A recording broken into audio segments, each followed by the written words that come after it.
Capítulo 8. Propósito definido.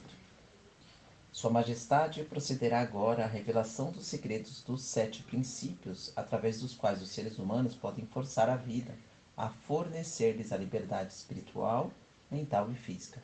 Não seja econômico ao longo de sua descrição desses princípios. Eu quero uma ilustração completa de como esses princípios podem ser utilizados por qualquer pessoa que escolha fazer uso deles. Conte-nos tudo o que sabe sobre o princípio do propósito definido. Se por acaso seguir adiante com essa ideia maluca de publicar a minha confissão, você abrirá as portas do inferno e libertará todas as almas que eu busquei ao longo desses últimos séculos. Você me privará de milhões de almas que ainda não nasceram. Você libertará de minha submissão milhões de almas que agora habitam o planeta. Pare, eu lhe imploro. Vamos lá. Se abra. Vamos ouvir o que tem a dizer sobre o princípio do propósito definido. Você está colocando águas nas chamas do inferno, mas a responsabilidade é sua, não minha. Eu posso, sem sombra de dúvida, também dizer que qualquer ser humano que esteja firme em seus planos e metas pode fazer a vida e entregar a ele exatamente aquilo que ele deseja. Isso é uma afirmação muito abrangente. Sua Majestade, você poderia diminuir um pouco o escopo de sua afirmação? Diminuir? Não, desejo aumentar. Quando ouvir o que eu tenho a dizer, você entenderá por que o princípio da definição de propósito é tão importante. A minha oposição usa um truque muito esperto para me enganar e tirar o meu controle sobre as pessoas.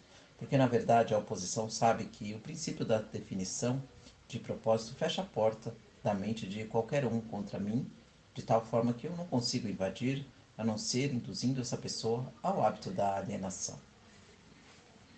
Por que a sua oposição não revela o seu segredo a todas as pessoas, contando a elas como evitá-lo através de um propósito definido?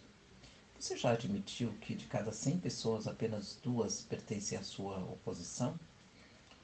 Porque eu sou mais esperto que a minha oposição. Eu afasto as pessoas de suas definições através das minhas promessas. Como você pode ver, eu controlo mais pessoas do que a minha oposição, porque eu sou um melhor vendedor e também um grande showman. Eu atraio as pessoas alimentando-as deliberadamente com seus próprios hábitos de pensamento nos quais elas se satisfazem. O princípio da definição de propósito é algo com que alguém deve nascer ou algo que pode ser adquirido? Todas as pessoas, conforme eu já disse antes, nascem com o privilégio e com o potencial de terem a definição do propósito. Mas 98 de cada 100 pessoas perdem esse privilégio porque não utilizam e nem tomam consciência de sua existência. O privilégio da definição de propósito pode ser mantido somente através de uma política pela qual a pessoa o adota como um guia para todos os assuntos de sua vida. Entendo. Pode-se tomar vantagem do princípio da definição de propósito da mesma forma que se pode construir um corpo físico forte e musculoso, através do uso constante e sistemático. É assim mesmo? Essa é a verdade, nua e crua, da forma mais acertada possível. Agora eu penso que estamos chegando a algum lugar, Sua Majestade. Finalmente chegamos ao ponto de partida pelo qual todos os que se tornam autodeterminados em suas vidas irão infalivelmente encontrar o sucesso. Descobrimos, através de sua fantástica confissão, que o seu maior ativo é a falta de precaução do homem que, por sua vez, habilita você a guiá-lo pela selva da indefinição, através de pequenos subornos, e aprendemos, acima de qualquer dúvida, que qualquer um que adote o princípio da definição de propósitos como uma política e a use nas suas experiências do dia a dia, jamais pode ser induzido a formar o hábito da alienação. Sem a ajuda do hábito da alienação, você não tem força para atrair as pessoas através de suas promessas.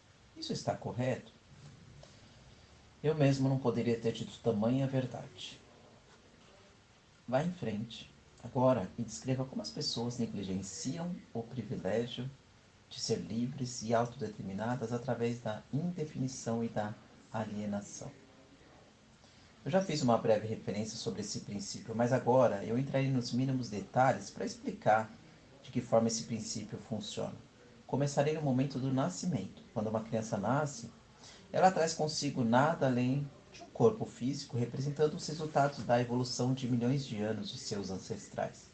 A sua mente é um branco total, e quando a criança alcança a idade da consciência e começa a reconhecer os objetos do seu entorno, ela também começa a imitar outras pessoas.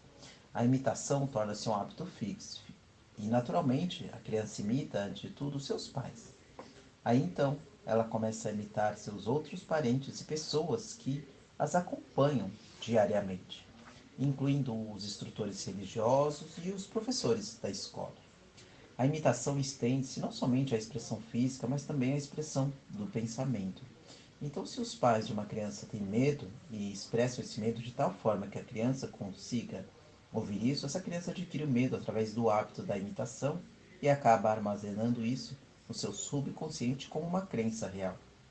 Se o instrutor religioso dessa criança expressar qualquer forma de medo de mim, e todos eles expressam de uma forma ou outra, esse medo é adicionado ao mesmo temor passado para a criança por seus pais. Essas duas formas negativas de limitação ficam armazenadas no subconsciente de forma a serem utilizadas por mim mais adiante em suas vidas.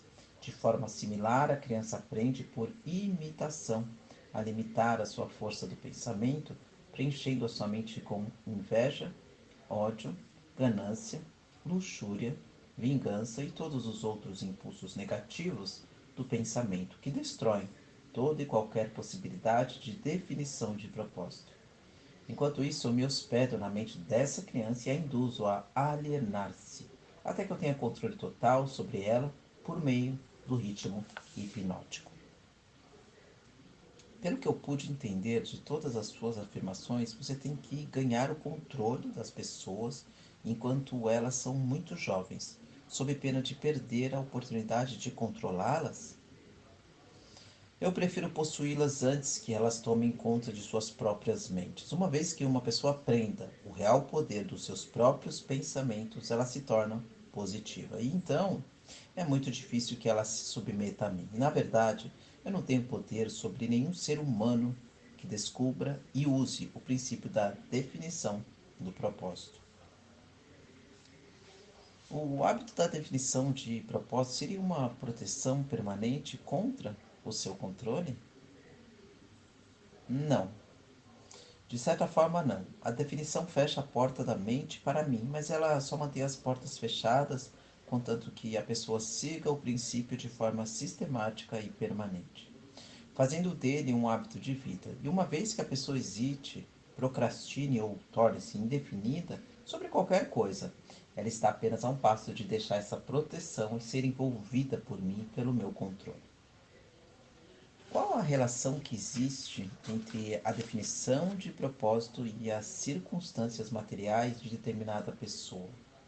Eu gostaria de saber se uma pessoa ela pode adquirir poder através da definição de propósitos sem trazer para si o poder da destruição através da lei da compensação. A sua questão, ela limita as minhas ilustrações porque há tão poucas pessoas no mundo que entendem. Então existiram muito poucas pessoas no passado que entendiam como usar o princípio do propósito definido sem atrair para si mesmas as implicações negativas da lei da compensação. Aqui você está me forçando a revelar um dos meus truques mais valiosos. Estou para contar a você que eventualmente eu trago novamente para minha causa todos aqueles que escapam de mim temporariamente, através do princípio da definição de propósito. A forma de como eu faço essas pessoas retornarem a mim é simplesmente preenchendo as mentes delas com ganância por poder e amor pela expressão egocêntrica, até o limite de um indivíduo cair no hábito da violação dos direitos dos outros. Aí então eu entro com a lei da compensação e imediatamente retomo a minha vítima. Então eu vejo, baseado em suas próprias admissões, que o princípio da definição de propósito pode ser perigoso proporcionalmente à possibilidade de tornar-se uma forma de poder. Isso é uma verdade? Sim, é o que é mais importante. Cada princípio do bem carrega consigo a semente de um perigo equivalente. É difícil de acreditar nisso. Que perigo, por exemplo, pode haver no hábito do amor a verdade. O perigo encontra-se na palavra hábito. Todos os hábitos, com exceção somente aquele do amor, a definição de propósito, podem levar à alienação. O amor, a verdade, a menos que ele assuma a proporção da procura definitiva por ela, pode se tornar similar a todas as outras boas intenções. E você sabe, é claro, o que faz com boas intenções. O amor pelos parentes também é perigoso. O amor por qualquer coisa ou por qualquer pessoa, exceto o amor pelo propósito definido, pode ser perigoso. O amor é um estado de espírito que encobre a razão, limita a força de vontade e cega a mente para os fatos e para a verdade. Todos aqueles que se tornam autodeterminados e ganham liberdade espiritual para pensar os seus próprios pensamentos devem examinar cuidadosamente cada emoção, mesmo aquela mais vaga relacionada ao amor. Você pode ficar surpreso em saber que o amor é uma das minhas iscas mais efetivas. Com ele, eu trago para o hábito da alienação aqueles que não consegui atrair com nada mais. E é por isso que eu coloquei, encabeçando a minha lista de subornos, e mostre-me aquilo que uma pessoa mais ama e eu terei a chave para saber como essa pessoa pode ser induzida a alienar-se até o ponto de eu fisgá-la com um ritmo hipnótico. Amor e medo, combinados, me fornecem as armas mais efetivas com as quais eu induzo as pessoas a se alienarem. Cada qual é tão útil quanto o outro, e ambos têm o efeito de fazer com que as pessoas negligenciem o desenvolvimento da definição no uso das suas próprias mentes.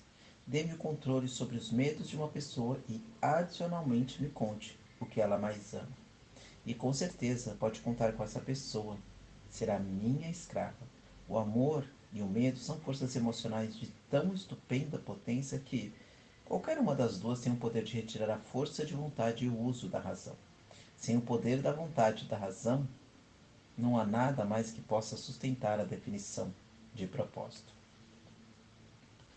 Mas, Sua Majestade, não valeria a pena viver se as pessoas nunca sentissem a emoção do amor? Ah, você está certo quanto à sua razão, mas negligenciou ao não adicionar o que o amor deve estar sob total controle da pessoa em todos os momentos. É claro, o amor é um estado de espírito completamente desejável, mas também é um paliativo que pode ser usado para limitar ou destruir a razão e a força de vontade. E ambas devem estar acima do amor em importância para todos aqueles seres humanos que desejam a liberdade e a autodeterminação. Entendo. Pelo que você diz, que as pessoas que ganham poder devem endurecer as suas emoções, controlar os seus medos e dominar o amor. Isso está correto? As pessoas que ganham e mantêm poder, elas devem tornar-se definidas em todos os seus pensamentos e atos. E se isso é o que você chama endurecer, então, sim, eles têm que ser duros. Vamos olhar para as fontes da vantagem de ser definido em todos os assuntos do dia a dia de nossa vida. Qual é mais apto para ser bem-sucedido? Um plano fraco aplicado com definição ou um plano forte e profundo aplicado sem definição? Planos fracos têm um meio de se tornarem fortes se forem aplicados com definição. Você quer dizer que qualquer plano definitivamente colocado em ação, contínuo na busca por um propósito definido, pode tornar-se bem-sucedido, mesmo que não seja o melhor plano? Sim, é exatamente isso que eu quero dizer. A definição de propósito, mais um plano bem elaborado, geralmente traz consigo sucesso, não importando o quão fraco o plano possa ser. A maior diferença entre um plano forte e um fraco é que o plano forte, se definitivamente aplicado, pode trazer sucesso mais rapidamente do que um plano fraco. Em outras palavras, se não se consegue estar sempre certo, então se deve ser sempre definido? É isso que você está tentando me fazer entender? Essa é a ideia. As pessoas que são definidas tanto em seus planos quanto em seus objetivos aceitam derrotas temporárias como sendo um sinal para que faça um esforço maior. Você pode ver por si mesmo que esse tipo de política está fadada a ganhar se for feita com convicção. Pode uma pessoa que se move com definição, tanto de planos quanto de propósito, estar sempre certa de alcançar o sucesso? Não. O melhor dos planos algumas vezes falha, mas a pessoa que age com definição, ela reconhece a diferença entre a derrota temporária e o fracasso. Quando os planos falham, ela os substitui por outros, mas ela não muda o seu propósito, ela persevera. Eventualmente, ela encontra um plano que será bem sucedido. Um plano baseado em fins imorais ou injustos será tão bem sucedido e de forma tão rápida quanto um plano motivado por um senso apurado de justiça e moralidade? Através da operação da lei da compensação, todos, sem exceção, colhem aquilo que plantam. Planos baseados em motivos injustos ou imorais podem trazer sucesso temporário, mas sucesso duradouro deve levar em consideração a quarta dimensão, o tempo. O tempo é o inimigo da imoralidade e da injustiça. Ele é o amigo da justiça e da moralidade. O fracasso em reconhecer esse fato como verdadeiro tem sido responsável pela onda de crimes entre jovens do mundo inteiro. A mente jovem é inexperiente, pode frequentemente cometer o erro de avaliar sucesso temporário como algo permanente. Os jovens frequentemente cometem o erro de cobiçar os ganhos temporários baseados em planos injustos e imorais e negligenciam olhar à frente e observar as penalidades que sempre seguem, exatamente como a noite segue o dia.